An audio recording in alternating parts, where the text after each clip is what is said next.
One of the fastest rising names in the world of mixed martial arts is now signed with the WWE.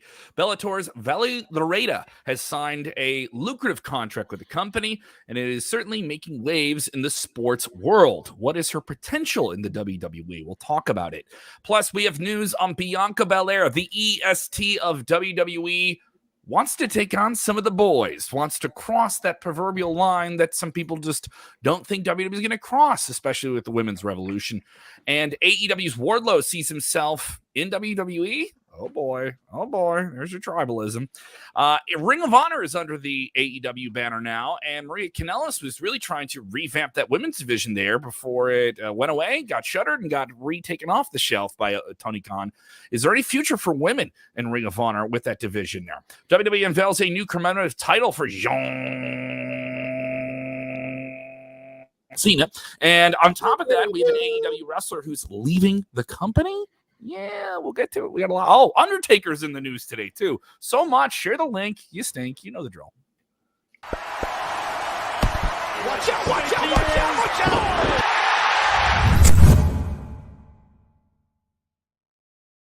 From Nebraska to Florida to Timbuktu to Toledo to Taiwan to everywhere else in between, whether you can see us or you can't see us or you can hear us, please. Watch out, watch out, watch out. It is a fresh edition of Sportskeeda Wrestling's Tap Story of the Day. Thank you guys so much. We appreciate the support. Some of you guys helping us make the #1 show on all of Sportskeeda. There's so many great different things you guys can check out. Monday at Raw, we have Vince Russo covering it, Dutch Mantel covering SmackDown and Rampage on Fridays, exclusive interviews dropping this week as well with some WWE names, and Wrestling Outlaws now with Road Dogg Brian James. That's pretty sweet. So all of those are on our channel right now for you guys to check out on YouTube, on Facebook, on the podcast. Let's get right into it. News of the day with Jeremy and Jose and me, Kevin. Let's dive right into it. Bellator's Valerie Loureda has signed a multi-year deal with WWE. Jose, I know you follow the fight game pretty well. This is a fighter who, still very early in her career, had a winning record. And there were some people talking about her becoming that big name and was one of the biggest names to Bellator. Bellator is not on the scale of UFC, but it's a big company, big name. And then she's making a big splash with this. And the word around WrestleMania was when she had a tryout that she was seen as a slam dunk, according to sources that spoke with Fightful. Tell me about her. What is the prospects for her possibly in WWE? Man, Valerie Loureda is a force to be reckoned with, guys. So today she actually confirmed that she has signed a multi-year deal. ESPN broke the news earlier today. And during the interview, she said that she's an entertainer. She loves glamour. She loves production. She loves storytelling. And when she saw the WWE, she realized that this is actually everything that she's good at in one place. And she saw the opportunity to be the first Cuban American to be a WWE superstar. So not only represented for the Latinos, she's also from Miami, well-versed in MMA, has a hell of a pretty good record. I want to say it's not a perfect record, but it's a pretty good record. She also said to Abraham during today's interview that she doesn't know when she's going to start, but now we know that she's going to be starting on July 19th, reporting at the WWE Performance Center. So there's a lot of stuff going on, but yeah, she does have a lot of potential. And I think she's going to be a grand slam for WWE. She's beautiful. She's got technique. Let's see if she catches on in the ring and she can pull off the persona. She's definitely got the look. Let's see if she can put it together into a WWE superstar. But I think this is a really good signing for WWE. Yeah, according to SureDog, she is 4-1. Yeah, won her first 3 fights, and then went 1-1 on her last 2 fights. Her last fight took place on November 12th of last year. So, and then in regards to, in regards to this, I mean, WWE was very high on her. So, when she had her tryout, figures she's going to be a high ceiling prospect, so to speak, and probably catch on real quick. I mean, this is in the line of what WWE's been doing recently. I know a lot of wrestling purists will say this is ridiculous, and how come you didn't sign this person? And here's the thing to think about too: the independent wrestling ranks have to bring people up and develop them. And there's some names out there that are signable, that are there. There are some other people that could be signed, but are really just wanting to stay in that AEW dark loop and hopefully get themselves a deal there. And this is from me, being around independent wrestling. They understand right now that WWE's main focus, it will acquire independent wrestlers. We've seen it. They've done it with the Performance Center in the past year or so. But the focus is younger talent who are outside of the box, that have a look, that have an athletic build that they can build upon with pro wrestling and the WWE machine, which whether or not people think, oh, it's stupid, you got to come to the WWE. Here we go. Ricky, WWE needs to be high on good talent they release. Yeah, there's plenty of good talent that's being released in the company. It's good. But the thing is, the reason they want to, maybe is, Seals is saying fast track somebody like this. She's got a name. She comes in with some legitimate name here. Gable Steveson has a name. He's coming in as an Olympic gold medalist. He's not nobody. You're coming in with and this is somebody who's already been on television, already knows how to find the camera, knows how to do some of those things. When you have somebody who can only do that, they have an edge. They have an edge on somebody who's an independent wrestler, who's an independent pro wrestler. And then the next in line program where they're trying to get college athletes and different people like that, which is competitive. With major sport leagues. Then now you're talking about, all right, why would I want to get drafted to the NFL if I know I'm going to wash out in 5 years? But maybe I could, have a longer run in the WWE if I don't think I'm going to be a first round draft pick. Do I want to be Mr. Irrelevant or do I want to be the next Mr. Perfect? Yeah, in her case, she might be making more money not getting punched in the face. So that's very true. She said at the end of the interview, I have big goals and I'm a little crazy. I just know what I'm going to be able to do in WWE. There are no limits. And she's just like Keith Lee. She's limitless. Man, I'm excited to see. Crazy, though. I'm excited. Like hey, listen, you're Cuban and you're from Miami. You're crazy. You're going to be a little bit loca. I'm just saying. Let it be known that the comments. Un poquito loca. Just a little bit loca. That's okay. But that's okay, though. You need to have a little bit of that when you're getting into the WWE, right? I've ran into a few of those in my time in Orlando. So yeah, of course, man. Yeah, especially in this part of the United States, absolutely, we're going to get that. But man, I'm looking forward to her. Just to go back to what you were saying, Kevin, that this is kind of like the formula now that WWE is using professional athletes that already have a name, putting them in the WWE system, molding them to the superstar model of what they want, putting it out in hopes that it'll do well. And it's worked. You see Sonya Deville, who's had prominent positions within WWE, Ronda Rousey, obviously with a really great MMA background. Brock Lesnar, one of the greatest MMA champions of all time, who's been multiple WWE champions. So I think they've recognized the formula that they've had in the past with MMA fighters, and they're trying to apply it now with this new class. Interesting. She was with American Top Team. Hey, yeah, she probably knows this guy. Yeah. Probably knows a couple of people in the wrestling business. And then absolutely. It'll be certainly interesting to see how this plays out. And this is what WWE wants to do now. They want to find people out of the box and do something with them. And I'm not saying it's a proven thing, but we just rattled off all those people that had a successful background. You know what I mean? So outside of Ken Shamrock, I mean, Dan Stern. I mean, you know what I mean? The guy was in the Canadian Football League when they got him. No, Brock Lesnar. Yeah, exactly. So it'll be certainly interesting to see how this plays out here and how things develop with her. Another person that the WWE acquired from the collegiate wrestling world and the collegiate athletic world was Bianca Belair. She is reigning high now and at the top of Raw right now. Had a banger match at Hell in a Cell a few weeks ago.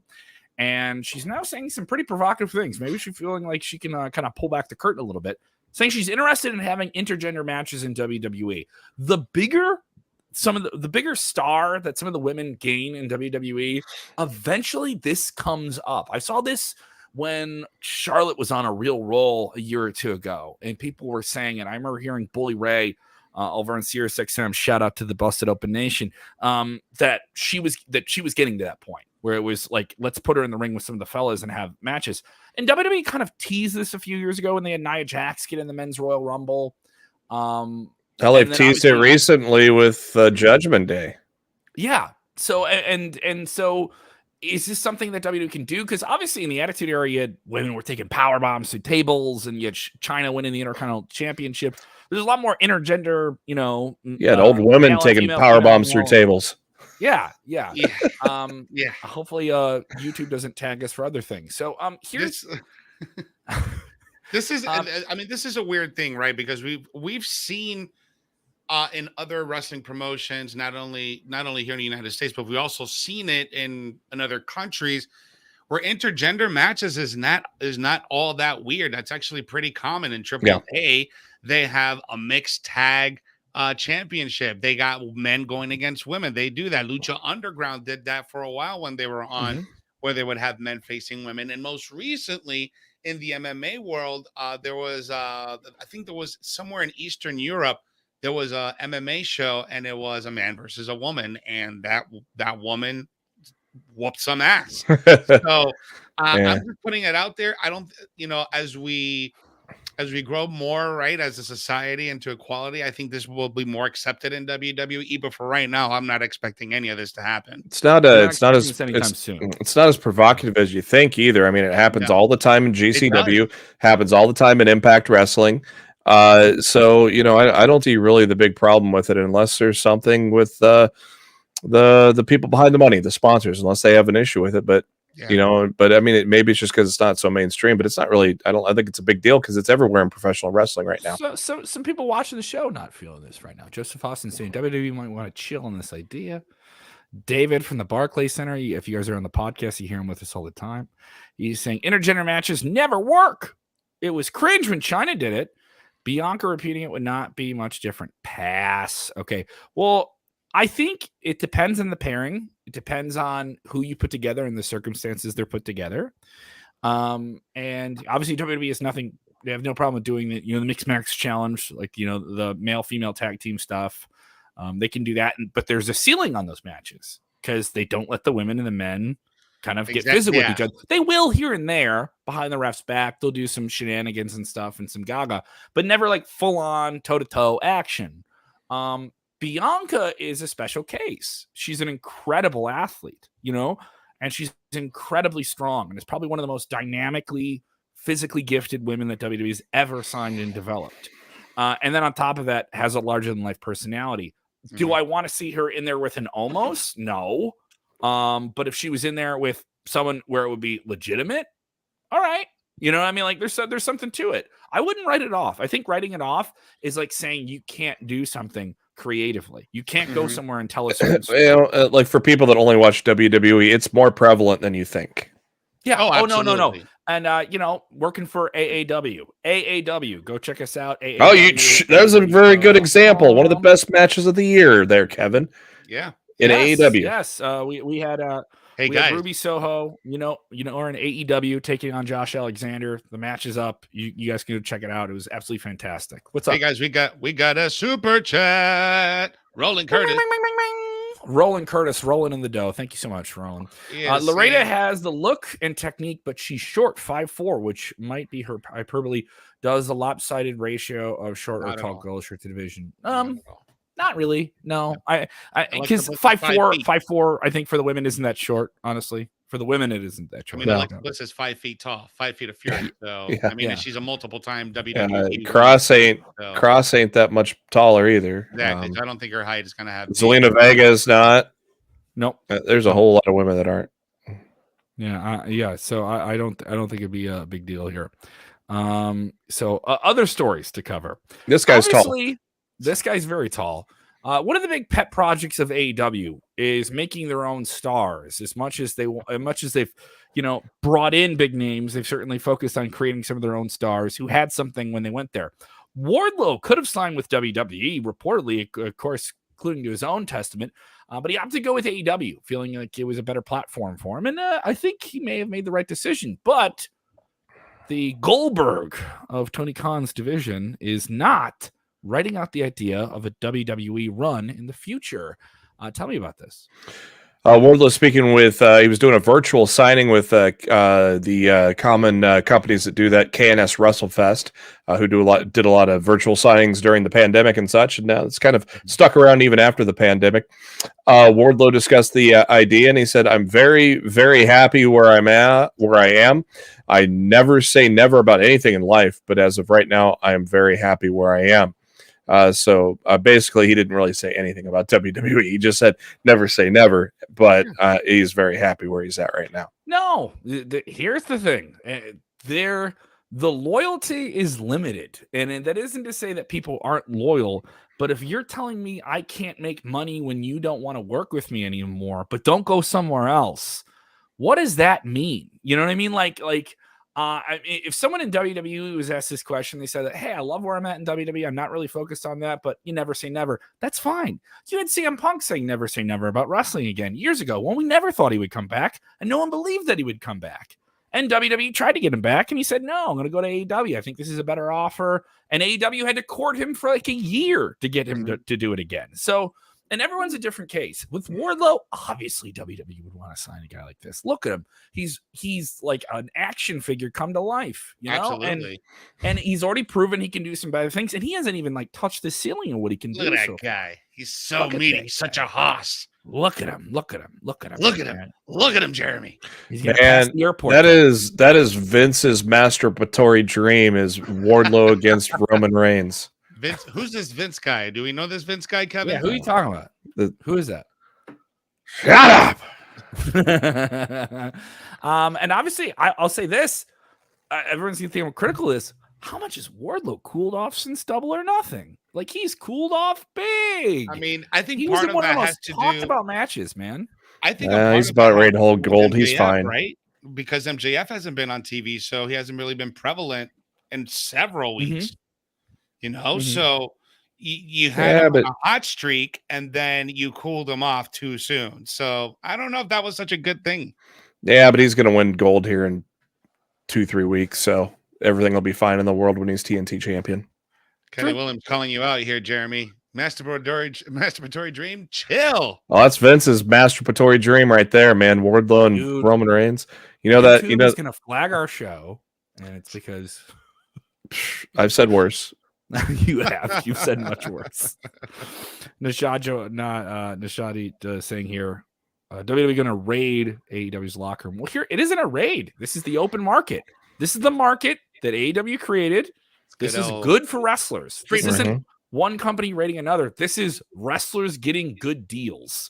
Like I think people have to kind of step away and sign off on your allegiances and your biases and your preferences. If you are a pro wrestling fan, this is good for pro wrestlers and pro wrestling at the major league televised level.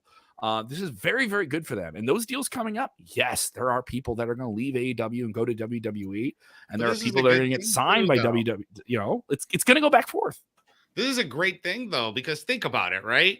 Before we had WWE for 20 years, right? That was the main player, the big player in the pond, right?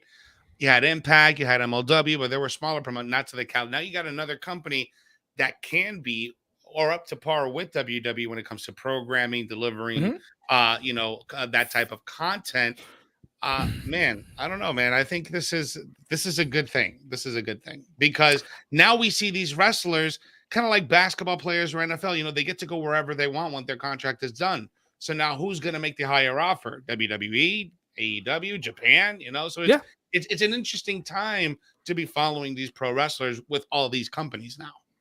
Yeah, and it's a default of the situation you've created. You injected all this new money into the market, and now it's more competitive and beneficial to the wrestlers. This is something even the Young Bucks said. Like a couple of years ago when they launched the company, they're like, we feel good for our friends in WWE because they're going to make more money because of this. And all right, you don't want to use me and make me a big star. Well, I guess WWE can. You know what I mean? Like, that's part of the game, and good on them for it. Maria Kanellis, she was leading a big movement within Ring of Honor before it shuttered its doors and went on hiatus and then was purchased by AEW. And she really wanted to make that women's division to something special. A couple months ago, she said that she definitely wanted to talk to Tony Khan about the future of women's wrestling in Ring of Honor that she was trying to develop and spearhead as an executive and a producer. She recently revealed that she did have a conversation with Tony Khan about that. Give me the latest, boys. Of course, this was mentioned also at the Supercard of Honor Scrum is where this first come up with Grapsity's Will Washington.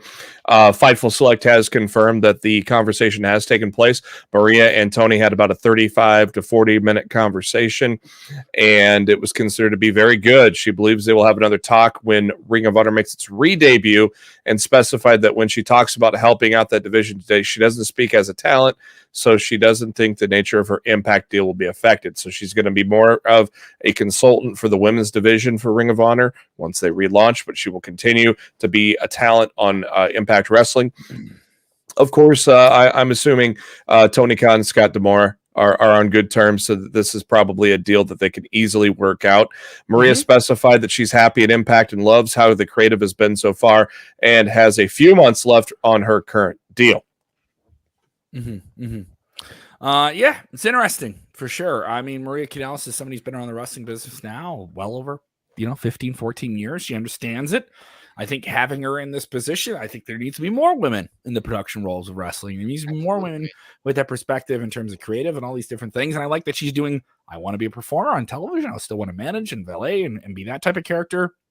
And then still she's be got involved. A lot of experience too, man. Yeah. The Women's Wrestling Army, that kind of new outfit that she's doing now that they kind of like threads the needle through a handful of different wrestling promotions. She's working on that. Yeah, it's coming up in 2 weeks or so, or a little over a week now, the next show. Yeah, so they're basically going to present it like a Patreon, and you'll be able to subscribe to their content. They're presenting specific shows with matches filmed across the spectrum of independent wrestling. It's a very unique idea. Bobby Cruz, ring announcer for our Ring of Honor, is also involved in that. So good on them for that new effort, and hopefully that has some future and some legs. It's good stuff.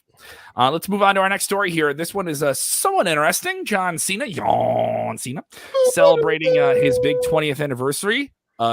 Certainly kicked up the ratings for Monday at Raw. Very eventful show. Set up some big matches with him. They unveiled this brand new Legacy Championship. They've done this for a handful of people. They did one for The Undertaker. They did one for Razor Ramon. And now John Cena has one. I like John Cena, but I wouldn't say the markiest of marks for him. But I can see some people that really want that on their mantle place, right? Well, there's a lot of belt collectors out there. There's many Facebook groups. A friend of mine is one of those guys. There are going to be only 500 of them made, so no word on the price yet, as the pre-order for it will not go up until sometime next month. The title belt gone in a minute. There are 16 jewels on the center plate, symbolizing the as you can see around there that Matt Camp is holding on there. You can see the jewels around the plate. Of course, the center spins. Why wouldn't it? And the side plates show the evolution of John Cena's logos throughout the year. So it's kind of a overall. I mean, a fan of Cena or not, it's a really cool belt to signify somebody's career. And the case is also really, really cool. It's a case with the old school WWE logo. On one side, it opens up so you can actually display the belt. You can display the title. Yeah, it comes with some limited edition band, towel, and I think a T-shirt that only come included with this. The last time I was looking, because I was interested in getting that Brock Lesnar Legacy belt that was released a few months ago. I think it was like earlier this year. And that belt with all its accessories was about $1,000. And then the Undertaker one that they released for his stuff last year, his commemorative belt was around $1,000. So I'm gonna expect this to be around $1,100. Yeah. Question here while we're on the Cena subject. I don't mind getting this one in here. Kim Gray, how you doing, Kim? Big supporter of the show. Could you see WWE actually putting the championship or a championship? That actual championship. I don't know about that. I mean, he's got to pose with it, right? He's going to pose with it for like photos and stuff like that, right? But I mean, could John Cena break that Ric Flair 16 championship record? I know people have talked about it. Is it something on the table?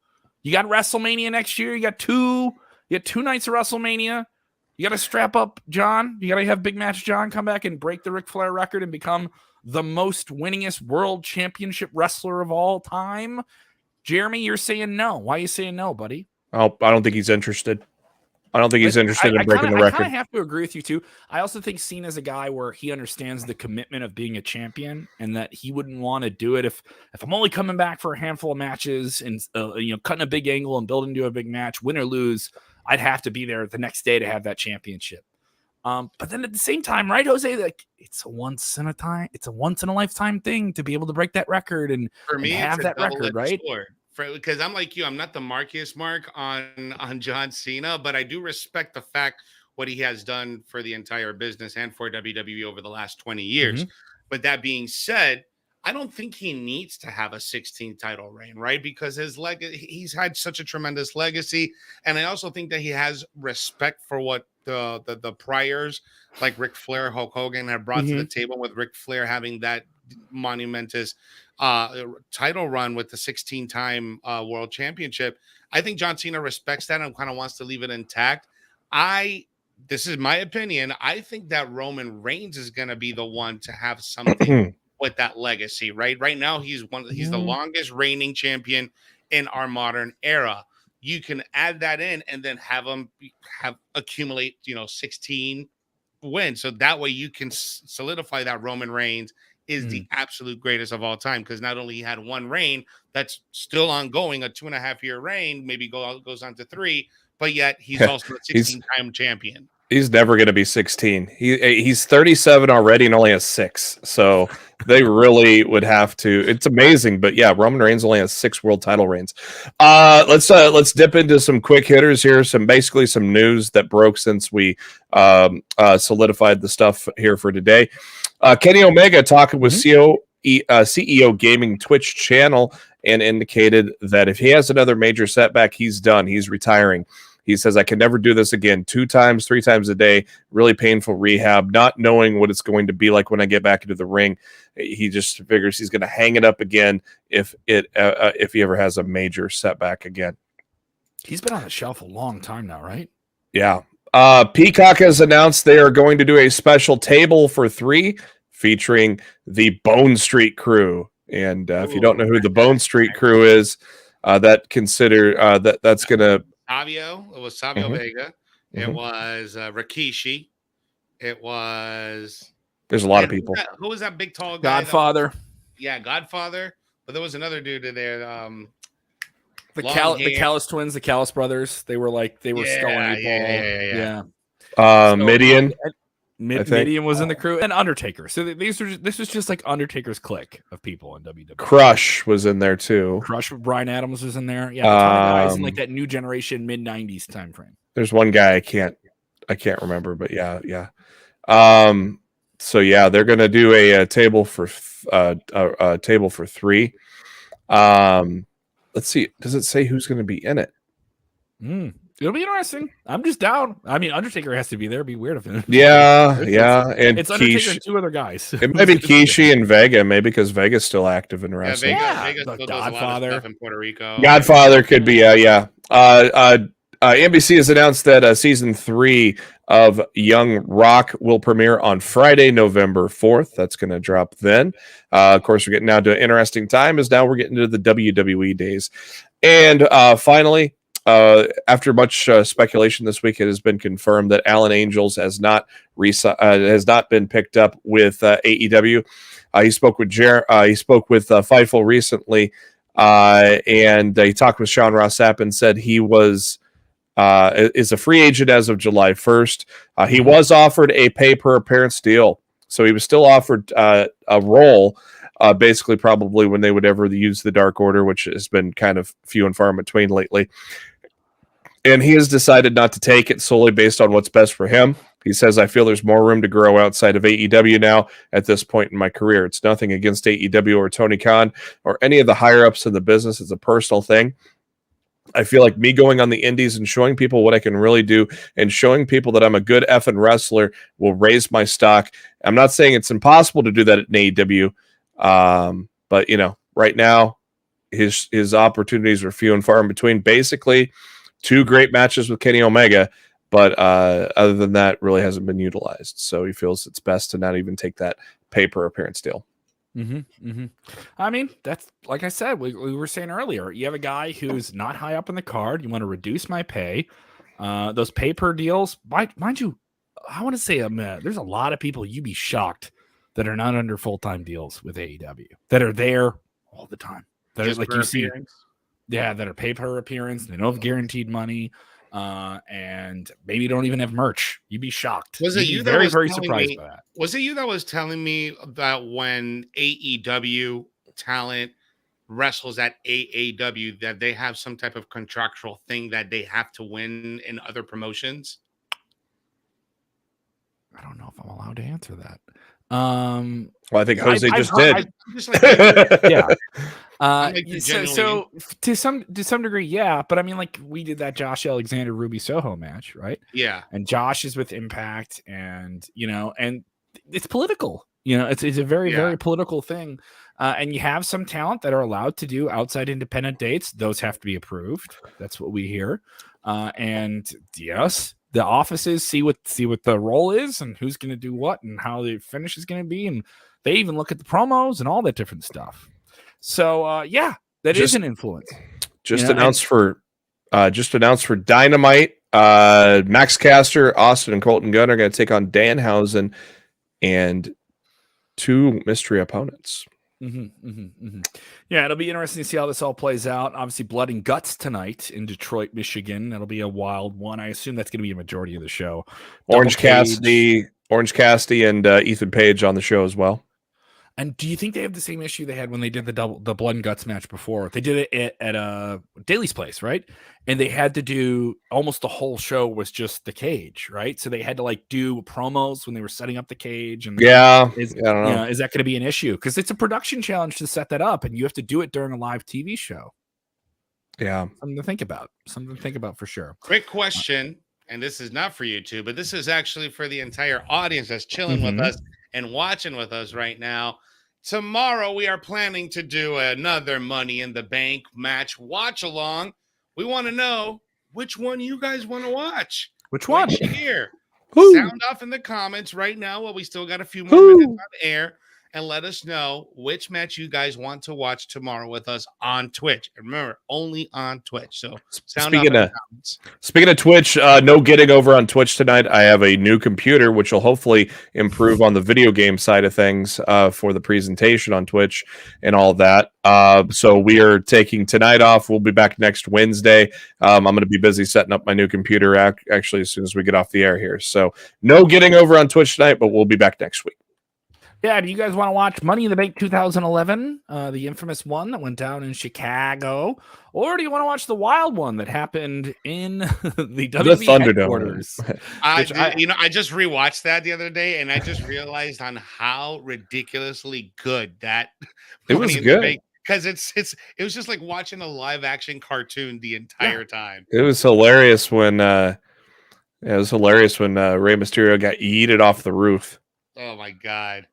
I love the part when who was Corbin said into the bathroom and Bruce Pritchard's in there. Yeah, Corbin said someone actually called the cops too when he threw Ray off the roof. No, that's hilarious. Wow. So some people chiming in. If you're watching on demand, let us know as well. Thank you guys so much as well. If you haven't done it, maybe you're more of a podcast person. That's easier for you. Go ahead and get the Spotify. Go ahead and get the Apple, iHeartRadio, Stitcher. We're on all the different audio apps right now. Just search Sportskeeda Wrestling. Thank you to the fans on the Apple wrestling charts, putting us on the charts once again in India, Israel, Ireland, the United States, Canada, Australia, and beyond. Really appreciate it. Also, just keep an eye on your notifications to know when we go live. And if you can't finish the whole show, go back and watch it on demand. That really helps too. It helps us climb up the old proverbial ladder. I'll be live doing comedy in Chicago. I'm going to be at Brewing Up Comedy tonight at Aris Brewing. And then tomorrow I'm going to be at the Lincoln Lodge performing on the Spitfire Comedy Showcase. I have shows coming up in Rockford, Illinois, Michigan City, and more stuff in and around Chicago. So just go to my website and watch my clips at kevinkellam.com. Yo, guys, I don't know if you were throwing it to me. I was reading some of the comments. So, guys, as always, give me a follow on my social media at Jose G Official on Instagram, TikTok, and on Twitter. So make sure I just put up a bunch of some recent episodes and some clips of the interview that I had with W. Morrissey from Wrestling with Mindset. So you guys can check that out, the short versions on TikTok and on Instagram. If you want to check out the full interview, please go ahead and subscribe to my channel over there on YouTube, Wrestling with Mindset. Much love, guys. Thank you. Yep. Follow me on Twitter at JB Huskers. I'll be live tweeting Dynamite tonight. And hopefully, as long as everything goes smooth with my computer setup. All right. Thank you guys so much for supporting the show. Remember, we'll be back tomorrow. Turn those notifications on so you can join us live. And remember, when joining wrestling, when watching wrestling, take a deep breath. Get ready to boo those bad guys, cheer those good guys, and do what? You need to enjoy wrestling. Yeah. Talk to them. Talk to them. Let me talk to you. Talk to them. Max. Do Breathe. breathe. Watch out, watch out, watch out, watch out!